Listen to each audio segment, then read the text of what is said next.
everyone. Good evening. Hello from every part of the world. My name is Rejoice. I want us to talk about red flags in relationship. Just few points that might help, that will definitely help people who wants to get married, people who are not yet in relationship. Things to look out for before agreeing to marry someone. The book of Amos 3:3 says something that can two works together except they agree. So your life is either your life commensurate with that person. If your lifestyle is not agreeing with each other, there is no point going ahead in marriage. So we want to talk about few points to look at. Number one thing to look at in the life of a man or a woman you want to get married to is, does he know God? The Bible says the fear of God is the beginning of wisdom. A man that lacketh not wisdom is a fool. So does he know God? If he does not, does he fear the Lord? Does he fear people that are older than him or her? Some people, they have no regards for their parents. Some people have no regards for anybody, irrespective of who you are. They don't want to know. They don't want to know. All that really matters to them is themselves. That is selfishness. So, and to every relationship that must work, selflessness is needed. So, does he know God? That is number one criteria for entering into a godly relationship.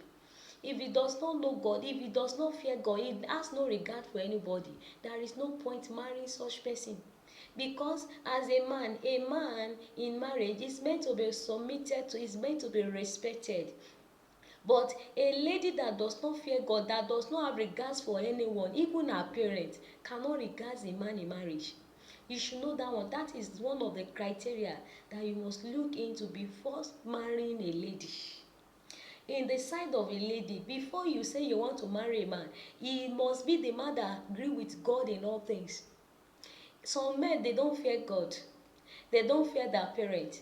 They fear nobody. They fear nobody. So don't marry a man that fear nobody. Don't marry a man that you cannot report to anyone. Anyone that has nobody that they fear, that can call them to order, they are something else.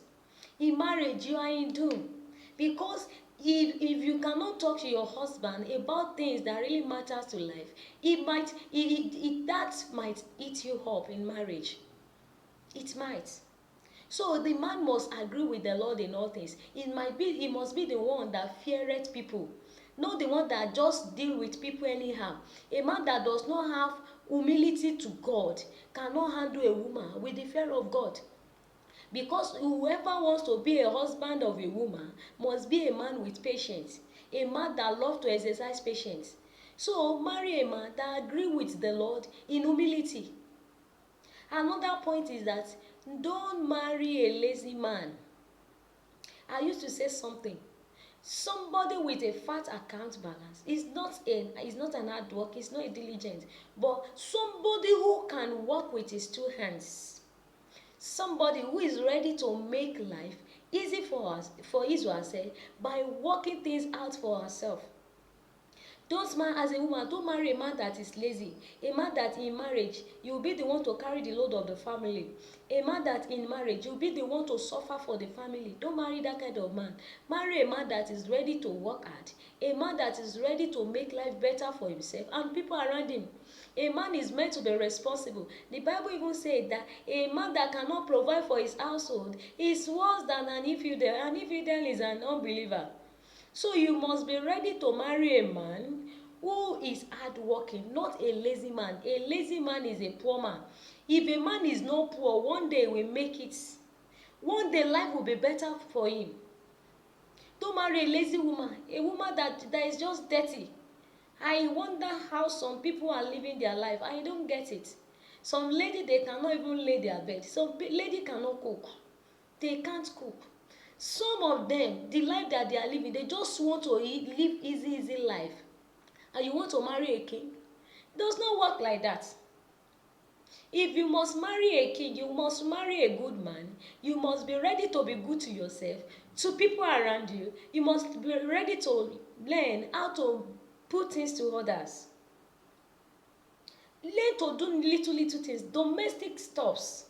Even if you are from a very rich home, if your parents, if they are producing, if they are making their housemaid a better wife, you yourself, you should not be sleeping at that point. Arise and make life better for yourself. It is what you know that is right that you can tell others about. If you don't know what is right, you will not be able to tell people about it. So laziness is one of the attributes that you must look into. Don't marry someone who is lazy. It does not worth it. It does not worth it at all. Another point that you should look out for is that, is it violence? Some men, little thing, they will have their clothes and fight anyway. A man that is fighting outside, fighting everywhere today, tomorrow he will fight you in marriage.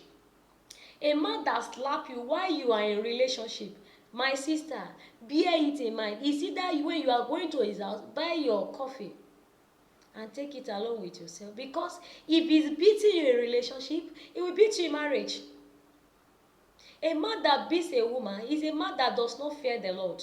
Know that one, let it be ringing in your heart. So don't marry a man that abuses you, a man that criticizes you in all things. Little things is criticizing you, is looking down on you. For what reason, I beg? Why will a man look down on you? You have values in yourself. It depends on the way you carry yourself. Carry yourself with dignities and honor. Respect yourself. Don't marry a man that slaps you. I was in an eatery when I was working in an eatery some years ago. A guy walked in. He was a serving copper, a graduate for that matter. So a lady walked in with him, and he was like asking the lady, "Why are you frowning your face? Is it because I slap you?" Wow, you know that you slapped him? In relationship, my sister, don't marry that kind of man. A man that can fight anywhere. A man that talks you down, that will tell you that I pick you from the trash. Which trash? My sister, even if at all your background is not encouraging, your future will encourage people. So don't marry a man like that.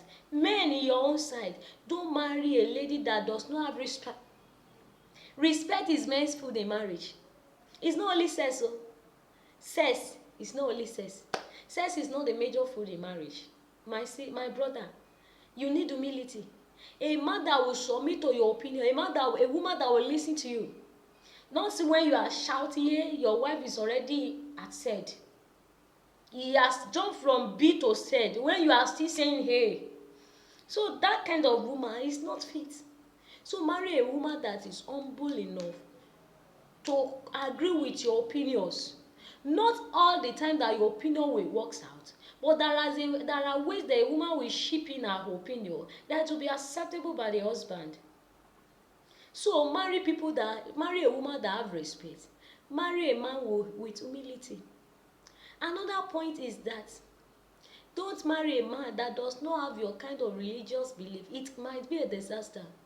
We have seen Muslim brother marry Muslim Christian sisters, and at the end of the day, they turn them from their own kind of religion, which is not usually enjoyable by the side of those people that they want to turn from their own religion. Marry people who agree with your religion. Are you a Christian? Marry Christian. Are you a Muslim? Marry Muslim.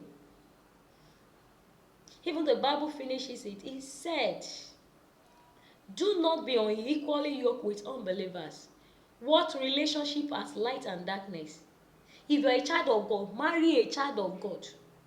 And I want to talk about one thing. Don't be too proud. Be humble. Humility is life. The way to the top is humility. So be ready, and all the time be ready to be humble. Be humble always. Be humble to people. That is the way to lifting. You cannot start, if you want to go to the top, you will not start from the top. You have to start from down. And I want to tell you something. Don't despise the little you are having.